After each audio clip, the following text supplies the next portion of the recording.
proceed, we'll be talking about our first conversation, and we're having. That's about the elections in Ghana. In fact, it looks as if there's a lot more analysis of the Ghana election in Nigeria than in Ghana itself. Honestly, and somebody said this thing on X yesterday, that we often are, we always jump at the modicum of courage to go to other elections to observe and to review. But then what happens with all that evaluation? What happens post the observation? And how do we actually, implement some of those outcomes here in Nigeria? So, because year in, year out, we see observers go, they travel, they come, they give analysis. But then the elections, are they better for it? And I think that's the And I guess the INEC chairman set the cat amongst the pigeons when he said, with Nigeria taught Ghana some of the things. I think that got a lot of people angry. Absolutely, and agitated. Well, all right, perhaps somebody in the studio will find out whether he's angry or not with all this. We're joined by the Regional Advocacy Network, WADEBIX, Austin Aigbe is here with who us. is the ECOWAS liaison lead of the same organization. Thank you so much. We were just saying just before you came in that the Ghana election is probably getting more reviews in Nigeria than in Ghana itself. In fact, Ghana Times even said that the other day. But Austin, welcome back. I'm sure that you were part of that evaluation. You've seen the lead stories also with what the INEC chair is recommending. But before we get to that, I mean, what were your experiences, and how did it also, the fact that you have continuously engaged in election monitoring and observation, this election, what stood out for you? Thank you very much. It's indeed an honor to be here to share some of our lessons. First is to understand that I do agree, of course, is that the review of Ghana election is a bit, because right now we are thinking about 2027, and we are hoping that the election is not manipulated. We are hoping that INEC will be independent, and that we are hoping that INEC will truly stand with its own policies and programs. If INEC say they will do 1, 2, 3, they will do 1, 2, 3, and not at the middle of the road. You change the course of action, and you expect us to applaud you. I mean, in Ghana, with all due respect to the Ghana Commission, there's a bit of difference anyway. In Ghana, they have a permanent independent commission. In Nigeria, we have an ad hoc independent commission. I don't know if that makes sense. Oh, well, you can perhaps explain it to us. Okay. In Ghana, once you are appointed a commissioner in the Electoral Commission of Ghana, the EC, it's like you are a judge of the High Court. So you serve your period as a civil servant. So the chair of EC Ghana is actually like a chief judge. She or he will only retire until when she's 70, or unless death or something happens. But in Nigeria, you know that Jega to say, no, I'm not going ahead anymore. Please, I'm stepping out. Then we know that Professor Yakubu next year will be on his way out. So somehow we just kept having a commission that revolves. In Ghana, I know people maybe may want to ask a question. The last electoral commissioner that conducted the 2016 election was removed, and a new one is in. And the question is that why isn't that permanent? If there are issues around financial misappropriation, and then they're able to find out, and the holder of the office is liable, she can't be removed by the president. But the president appoints the commissioner just the way you have in Nigeria. In Ghana, very interestingly, ahead of the election, just that we are complaining in Nigeria too, that we have the commissioner of the state capture. In Ghana, there was also the kind of conversation about state capture. The president had appointed a politically exposed individual, someone the opposition tagged as a member of the ruling party, the NPP. And the matter went on, there were conversation, and the fellow was confirmed. But the fellow never had any influence on the election. Yeah. But in Nigeria, I have always stood my ground, that I said that it is extremely difficult for a holder of office as a commissioner or whatever to manipulate results if the system, again, the system. And people have argued, no, even a return officer can. I say, no, it's not possible. If you have the system that is so open, that is clear. And let me tell you what interesting thing. You saw when Bamiwa went to announce results. In fact, he announced results. Contrary to, but he used the word provisional results. Yes. What that means is that he already saw that the result coming in from their observers showed that they were losing. So why would you hit up the process? Why would you hit up the system? Again, if not for that phone call, Ghana would have been worse than 2011 in Nigeria. The kind of violent eruption that would have happened in that country, you would have had a spillover of people running away from Ghana to maybe come settle around in Nigeria.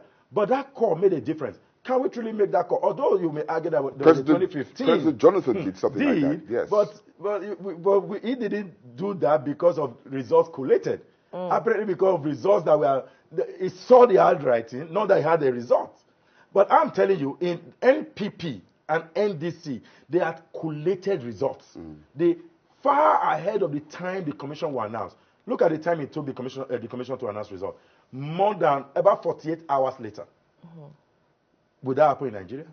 Okay, that goes to what our newspaper reviewer said. I mean, with what INEC's talking about, these computer-generated slips and calling for legal backing for IREV, and just people are saying that's just a lot of technical complications, whereas conducting free and fair elections is pretty straightforward once the people there know what they're doing.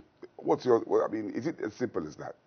Yeah, because, I mean, also taking that from Ghana, you don't really need, yes, you have a voter's card, but you can vote with the Ghana card, like the national ID, not international passport. You can vote because, you know, our system is even more seamless. Even when you don't even have any card at all, you can walk into the polling unit in Nigeria and vote. You know why? It is a digital process. If you remember your VIN number and you're able to quote it, and you go on the register on the board, the one they paste, and you're able to say, this is me, I am number XYZ, you go on the queue, and they can verify that number. Because the picture may be very old, I mean, I imagine if you did your your voter registration like I did in 2011, I'm not a bit older, even though the face is still and looking a lot better too. No, the face is still the same. You know, but there are, interestingly, there are people I've seen when I do trainings, party agent training, observer training. I try to ask them, can I see your PVC? There's a clear departure. You see a face that literally don't resemble anybody. But the truth is that the finger remains the same. The facial expression remains the same. And that is the advantage of our process. Ghana have what they call the BVD, which is similar to our own BVAS. And with that, you can easily vote. Once that verifies you, you move on to get a ballot paper and you vote. Seamless. But we complicate our Nigeria process and we increase the electoral funding by trying to print all these cards and people apply. People move every day. And they'll continue to apply for relocation. And you continue to spend more money on those. We don't need those. But if you do that, we must also improve the electoral system to be digitized rather than having this paperwork. The greatest problem in our electoral system, and I've continued to maintain, is the collation process. And it almost gave Ghana the same problem. Ghana's collation process would have been the worst if not for that phone call that came. That the party already had collated. They already know the result. If Ghana had waited for the EC to announce, whereas they were already manipulating destruction of materials in certain collation centers, certain constituencies, how would they have been able to collate? They would have gone back to what they call the pink sheet. The pink sheet is our own from EC8A. They went back because they cannot rely on NPP's announcement of results. You need to tell us the total number of registered voters. You need to tell us those who turn out. You need to, so we need to know. Those are figures for research purposes and otherwise. The EC must do that job. But it took them, election took place on Saturday. By Sunday morning, NPP already knew they were losing and they went ahead. Not until Monday evening. All right, let me just jump in here because I know Ijoma was also on ground to talk to us, you know, account by account on the process that happened in the election. I mean, Ghana with 16 regions, and then you have, you know, 4 very large regions. You have Volta, you have Western Ghana, you have the Ashanti, you have Northern Ghana. And one thing she did talk about was the youth population giving a significant, you know, voting process, you know, in the whole conversation of the election. Now, if you look at 2023 election, and the amount of youths involved, and you look at the Ghanaian election, how important is it to look at this demography? Because again, you find out that the numbers of young people who came out in mass, even who ran in the election, the 276, seats for the parliament, young people came out to also run in that election actively. So how important is it for us to review consideration of their, one, influence, secondly, their participation? Fantastic. I think I saw that, but I don't know whether to call them young people, because someone that is a bit younger, I don't know if I will call myself a young person. Okay. By age category, I've left young people. Okay, middle-aged. Maybe, because I actually saw young faces Yes. at the polling unit. Yes. Faces not as, the kind of 60s, 50s. Okay, so maybe millennials. So I saw them, and it was in large numbers. As poll official, of course, as poll official, they were all young folks. Yes. Party agents. Remarkable.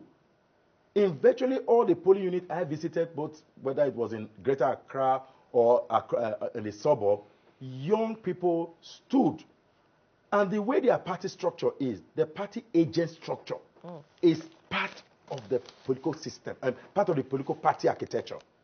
What that means is this: they don't run this ad hoc party agent system that we have in Nigeria. That is why you see party after election, they are asking for INEC to give us results. Give us results. Do you really need an INEC result? You were present at the polling unit. Yes. And that's what makes a difference. To check the independence of the Electoral Commission. Absolutely. That youthful population, they came out with their checklist. Every voter that voted, you see what they do? Once you pass through the process of accreditation and you went through to collect your ballot paper and you voted, they mark it. One had voted. They know the total number of voters before you pull out that thing. They know by their checklist. That is political party instrumentality, which we lack here. And I consistently say that our political party system is our weakest link in this country. In the electoral process. You see political parties jump on sometime a year before election and they come. There is no adequate preparation. If you speak to some folks who are contesting an election in this country, they may not even know their polling units. And polling unit is sacrosanct to winning an election. So if you ask a political party and that is arguing the 2023 election to say, now let me see all your Form EC8A. Okay. Because you need to match your Form EC8A with the CTC that you collected from INEC. To be sure that INEC had not manipulated maybe the story that is happening now in Edo, don't notarize. Because you would have shown the one your party agent gave you and the one you're collecting. If there are mismatch, then you raise the flag. And that is the essence why I say that for us to improve our election process, we need to do like what NPP has done, NDC has done. You need to find an electronic means to hasten the process so that you get the result as quickly as possible while waiting for INEC processes to happen. Because our law still continue to say that you don't have rights to declare results. But in Ghana, that fellow declared results without declaring Especially results. when it wasn't in his favor, made it easier. Now, when Ijoma came on just before the elections, I was asking her, about similarities and differences. And we listened to the EC chairwoman in Ghana, pretty lady, but looked pretty tough too. And she was talking about how some people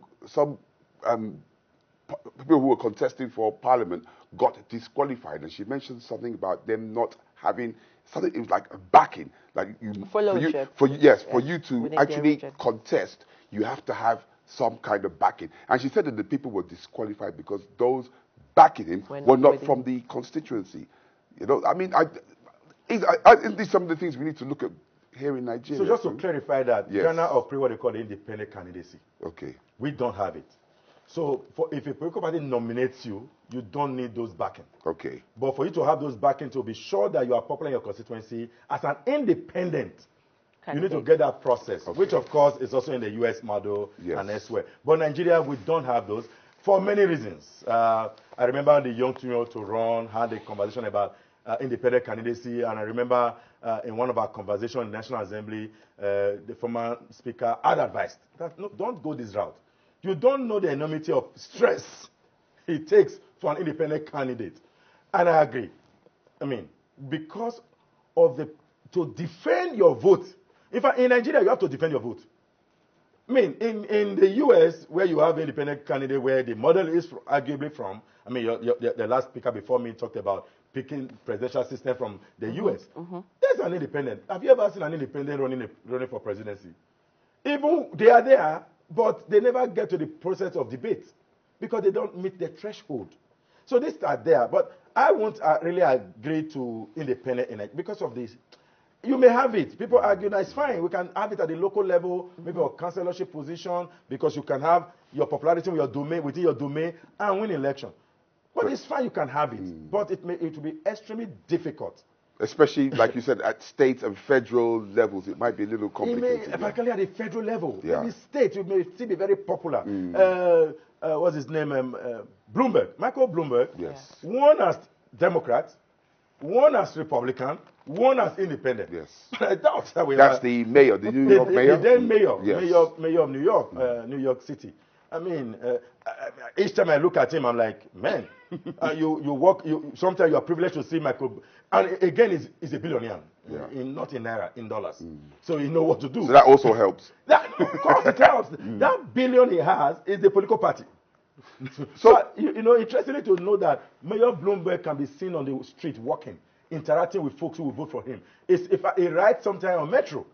Have you ever seen a chairman of party, the moment the chairman wins a local election, he has siren that is up to 20. And then he builds a wall around himself. These are some of the challenges we have in our architecture. And in the electorate, the build-up to the election, we heard stories of vote buying. Yes, I mean, it looks as if that thing's beginning to spread. Is that one of the things they learned from us? Well, but they also bought vote in the which election? The UK election. I mean, not the last one during where the Labour took over. What's his name? Johnson had to collect some foodstuff from shopping mall. I mean, assistance is vote buying. I am not making case for Nigeria or Ghana. Vote buying is simply influencing people. And I told people ahead of Ghana election, I said we are going to have vote buying in this election. And they asked me why. I said because in this country, the same economic challenge, just to put on record that Ghana's economy, no matter how people see that Ghana, the cities, is stronger than Nigeria, it is not true. Ghana is a bit worse off in terms of economy, in terms of well-being. So when you have huge poverty, in an attempt to pull people out from their homes to go vote, you may have to give them money. But here's the culture in Ghana. Majority of people, in my own opinion, in my own assessment, NPP lost the election because their supporters didn't show up to vote. Ashanti, area you talked about earlier, and of course Kumasi, these are stronghold of, if you look at the data of 2016, 2020, and 2024, you are going to see a reduction of voters in those two large areas. Was it a protest or like what? Like a protest vote. Okay. Like, come on, we didn't quite enjoy being in power. People a lot complain, just the way we complain ahead of 2023 elections. And you'll see what happened after the election. So these are some of the issues we need to learn. But again, the people matter. Back to the young people. They were the owners of democracy in Ghana. They were the one who made it happen. Whether you talk about the bad side, or the they good were side. there, the good side, they were there. All right, let's look at the issue, because I know that the Ghanaian Residents European Association sent petitions to the candidates before the election. That's from the diaspora. And they said that it was time for the Ghanaian democracy to look at diaspora voting as an important part of voting. We're also looking at that conversation here in Nigeria, possibility of having diaspora voting as part of the new conversation in 2027. But how significant is this? Because a lot of the times you hear the argument that particularly development cannot truly, be holistic without the endorsement, the influence, the participation, and the contributions of diasporans in their national interest. There are many reasons to support diaspora voting. It makes you feel you are truly a citizen of that country. In the U.S., for instance, no matter where you are, even though you are far away in the sea, they get you to vote and send your ballot. and it's counted, again, the trust. And also, diaspora contribute huge resource to our economy by way of remittances, so you can't really cut them off. But the question is, how do you do it? I was part of the conversation then in the U.S. More than a decade ago about the South African diaspora voting. And here you are, some level of trust system. So where do you vote, for instance? If you are Nigerian living in the U.S., where are you going to vote? You'll go and vote at the embassy or the mission houses. Who appoint folks in that mission house? So again, people start to tell you a number of questions that I don't trust the ambassador because it's this. So that trust issue, until we lay it to rest, we may not be able to have diaspora voting. But there is my caveat and maybe what I think will work. It is having what I call the digital voting. Anywhere you are in the world, you can vote and then transmit the result. People have argued if you do that, you can have hackers change the result. And I say no. That's true. However, this is a model. I mean, I'm happy having this privilege to talk about this model. On the day of election, go out of the polling unit anywhere in the world, whether it's the U.S. Embassy or the mission house, go to that mission house and cast your ballot. Cast your ballot. Let the beavers have the capacity to print the ballot. Small POS-like paper. Bring it, pull it out, and put it in a box. Right there. Recorded on the digital platform, not online voting. I'm not talking about online voting. No. You will come out, go to the polling unit, assign location, you vote. Then pull out your receipt, in quote, which is the ballot, take it, put it on a box. By the time the poll is over, do the display on the digital platform. I'll just hold your thought in a box. That's because we are definitely going to be taking Kakaki Socials in a minute. But we'll take a quick break, and when we'll come back, you'll just summarize that thought. Rena is up next.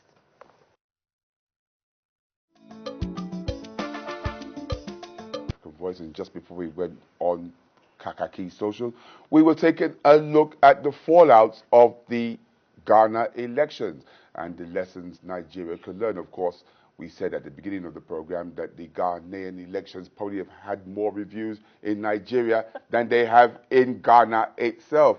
And joining us to review on Kakaki, the African Voice, we still have in the studio Austin Aigbe. Austin Aigbe is the Regional Advocacy Officer of the West African Democracy Solidarity Network.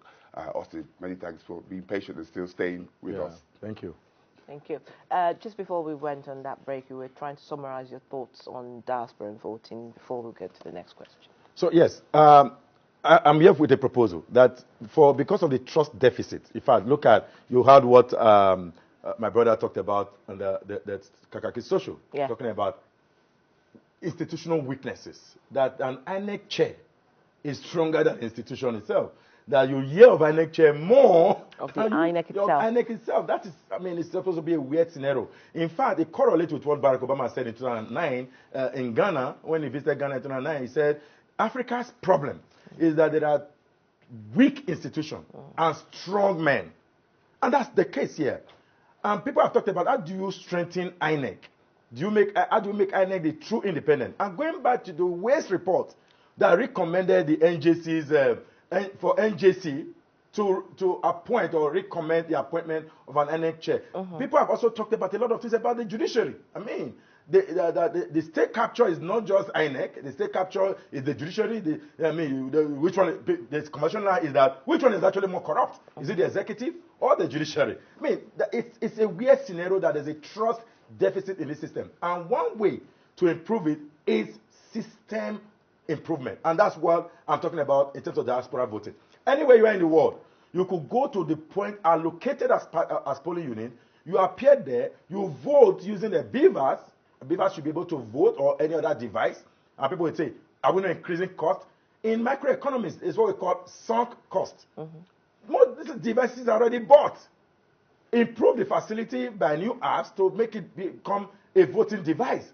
You vote, that device, don't forget that device is also used for accreditation of voters. It has capacity to connect to a printer, a mini printer. Vote, print out a tiny paper that looks like a POS, put that inside the ballot paper.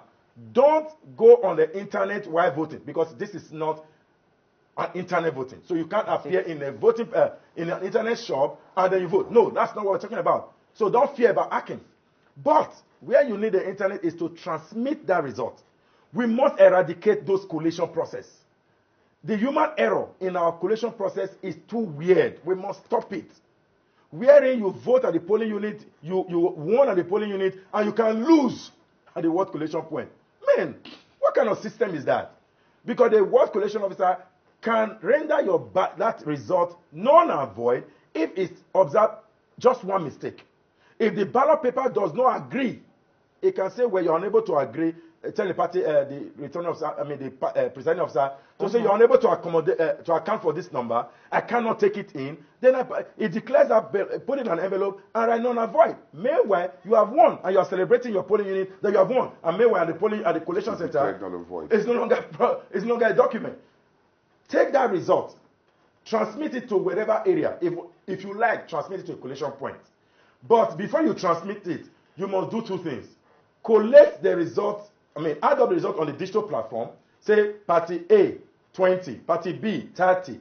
Know this result, go to the box, pull them out, and count them. They must agree. If they don't agree, you deal with the issues at the polling unit, because at the polling unit where voting takes place.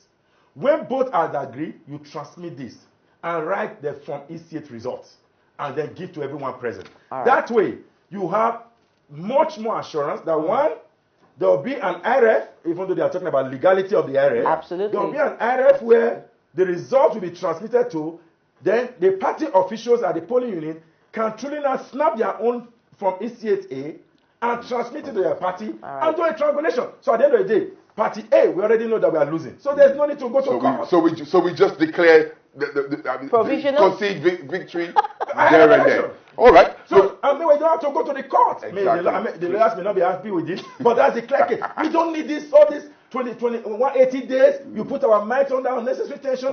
But sincerely, there will still be court cases if there are differentials. All right. Looks like there's lots and lots and lots to learn from the Ghanaian elections. We'll probably have to revisit the issue at some point in time in the not so distant future. We've been looking at the fallout of the Ghanaian elections and the lessons Nigeria can learn to ensure that subsequent polls in Nigeria are a whole lot better. And we'll be looking at it through the eyes of the Regional Advocacy Officer of the West African Democracy Solidarity Network, our good old friend, Austin Aigbe. I'm your good friend.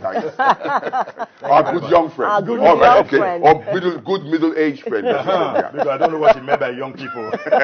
All right. So Austin